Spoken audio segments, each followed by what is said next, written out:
everyone. Welcome back to ByStudents. Today we'll be talking to editor Mike Dang, known to us at the office as Danger. Hi, Mike. Hey, Zach. How are you? I'm doing great. Awesome. So Mike is a graduate of UC Irvine. Yes. Where you majored in. English and Film and Media Studies. Okay, so tell the audience a little bit about how you ended up at UC Irvine, what your experiences was like. Okay, well, in my family, we never really talked about going to college at all because my parents were ballroom dancers and they were living the whole art lifestyle. And one day I just went up to them and was like, "Hey, I'm gonna go to college," and they're like, "Oh, great!" Because it was either that or learning the Paso Doble, which is like my parents' dance, and they really wanted me and my brothers to learn how to dance and follow with them, but I wasn't really into that. Okay. And I wanted to go to school and Some people have different I get a priorities. BA and have a career. So I was just looking into applying to colleges in California just because when I was looking to going to school in somewhere like New York where I really wanted to go, just the tuition was just astronomical, and I wanted to be able to afford it because I was funding it myself. So UC Irvine was one of the first schools I went to. I just drove down there. It was really plastic looking from the outset. Like the streets were clean. I heard rumors where they would pick up homeless people in the middle of the night if they were in Irvine and drive them to Santa Ana and just drop them off. Like the police in Irvine would just pick up all these homeless people and drop them off in Santa Ana because they didn't want Irvine to have this image of like being people. exactly like Yeah. it was supposed to be pristine and it was like based on separate lives. But once I was on campus, I saw that the programs were amazing. And the students were really cool, so when I got in, I decided to go. Awesome. Yeah. And how is living in Irvine in such a clean cut place? I imagine that is super interesting. Yeah. The great thing about dorms were they weren't these huge dorms like you often see in TV shows where there's all these people living on the floor. It was really built in a way where it was 35 to 50 people living in like a giant house kind of. So I lived in the arts dorm, just because I felt like I would fit in with a lot of the people there.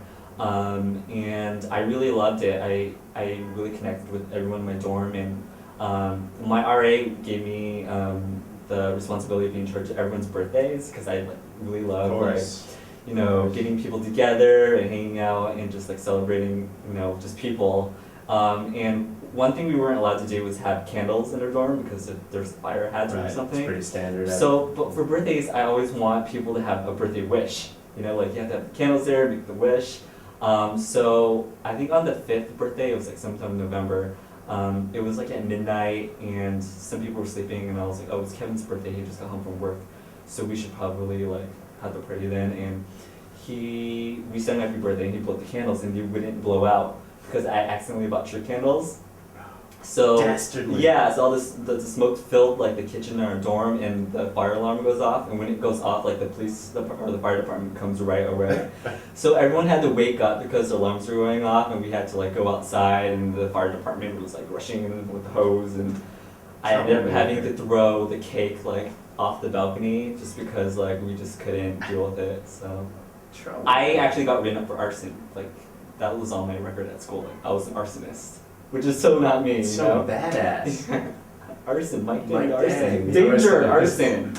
So, The nickname does not lie. no, it does not. So, besides starting fires in your dorm, Yeah. what else were you involved in on campus? I was a campus tour guide. You don't say.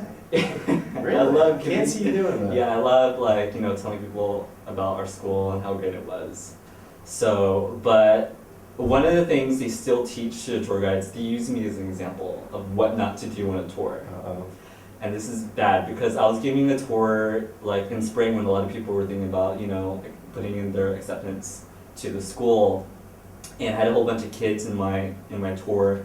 And in the middle of my tour, when I was talking about in-campus dining, a hawk came down and killed this rabbit in front of our tour because we have a lot of bunny rabbits on campus. And hawks, apparently. Yeah, and hawks. And I had never seen a hawk on campus before, but it just came out of nowhere. And it just started killing, tearing out this rabbit's guts, and all the kids started to scream and cry because it was near Easter, and all the parents were like, what is happening? So I didn't know what to do. So my only instinct was to do a jig, don't look at the massacre over here, look at me, I'm doing a jig. Because, my family, like, if you don't know what to do, you have to dance, and, that's what I learned to do. So, they were like, you're being so unprofessional, what are you doing? You're dancing, and there's a dead rabbit there, like, what are you doing? Bad So, news. yeah, I got my tour guide, like, reviews, like, afterwards, and they were, like, really bad. But, I mean, it was a memorable tour, and I mean, people still talk about it, and people, like, I remember a few weeks afterwards, like, people would just see me and be like, oh, it's the falconer. Because, yeah, You planned it? yeah, like, I totally planned it. Like, I was like, yeah, I'm gonna have this hawk come and kill this rabbit on my tour. It'll be awesome. Okay. Well, anything else you want to add besides don't, ignore the Yeah. hawks that come on the campus tours and don't start fires? I would just suggest just getting involved in everything possible you can starting your freshman year, because you see all these things later, maybe your sophomore or junior year, but and you wish you would have gotten involved earlier, and that's what happened with me with a lot of people I met and with a lot of different things. So I would definitely suggest learning as much as you can about a school, and a website like ours is perfect to do that, by the way. So yeah, a little plug. And so yeah, and this is a great way to pass the word on to future people. Also, if you get involved in these things, then you can let other people know about it. So definitely become a tour guide. It's so fun. Get heard. Yeah. Thanks, Mike. Thanks, Zach.